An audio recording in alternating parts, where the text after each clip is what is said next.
Big ব্যাশের পর এবার টি10 লিগে বাংলাদেশের লেগ স্পিনার রিশাদ হোসেন দলে নেওয়া হলো ড্রাফটসের আগেই। দর্শক, বিস্তারিত জানতে ভিডিওর পুরোটা দেখুন। জিম আফ্রো টি10 লিগের দ্বিতীয় আসরে দল পেয়েছে বাংলাদেশের লেগ স্পিনার রিশাদ হোসেন।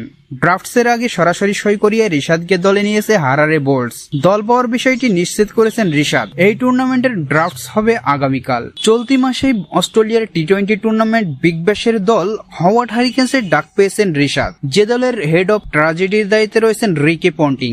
সর্বশেষ টি20 বিশ্বকাপে দারুণ পারফরমেন্সের পুরস্কার পাচ্ছেন এই লেগ স্পিনার। গত জুনে শেষ হওয়া টি20 বিশ্বকাপে বাংলাদেশের হয়ে সর্বোচ্চ 14 উইকেট নিয়েছিলেন রিশাদ। জিম আফ্রো টি10 লিগের ড্রাফটসের আগেই ফ্রাঞ্চাইজিগুলোর আইকন ও গ্লোবাল সুপারস্টার ক্যাটাগরিতে খেলোয়াড় নেওয়ার সুযোগ পায়। আইকন ক্রিকেটার হিসেবে হারারে জিমি নিসামকে এবং গ্লোবাল সুপারস্টার হিসেবে শ্রীলঙ্কার দাসন সানাকে দলে নিয়েছে। এবারের আসরে দেখা যাবে David Warner, Carlos Brathwaite, Chris লিনের মতো ক্রিকেটারদের। ওয়ার্নারকে আইকন ক্রিকেটার হিসেবে দলে ভিড়িয়েছে বুলাওয়ে ব্রেভস জায়ার্স। একই দলে আছেন ব্রাথওয়েট। প্রতিটি দলে ন্যূনতম 16 জন খেলোয়াড় থাকবেন, যার মধ্যে জিম্বাবুয়ের থাকবেন কমপক্ষে 6 জন ক্রিকেটার।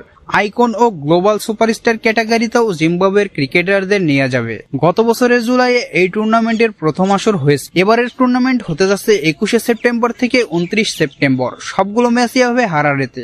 জিম আফ্রো টি10 লিগে বাংলাদেশের প্রতিনিধি হিসেবে রিশাদই প্রথম নন। গত আসরে এই টুর্নামেন্টে খেলেছেন বাংলাদেশের মুশফিকুর রহিম ও তাসকিন আহমেদ। জোবার্গ বাফলোসের হয়ে 8 ম্যাচে 126 রান করেছিলেন মুশফিক, আর তাসকিন বুলাওয়ে ব্রেভসের হয়ে 7 ম্যাচে উইকেট নিয়েছিলেন 11টি। ছিলেন টুর্নামেন্টের চতুর্থ সর্বোচ্চ উইকেট সংগ্রাহক।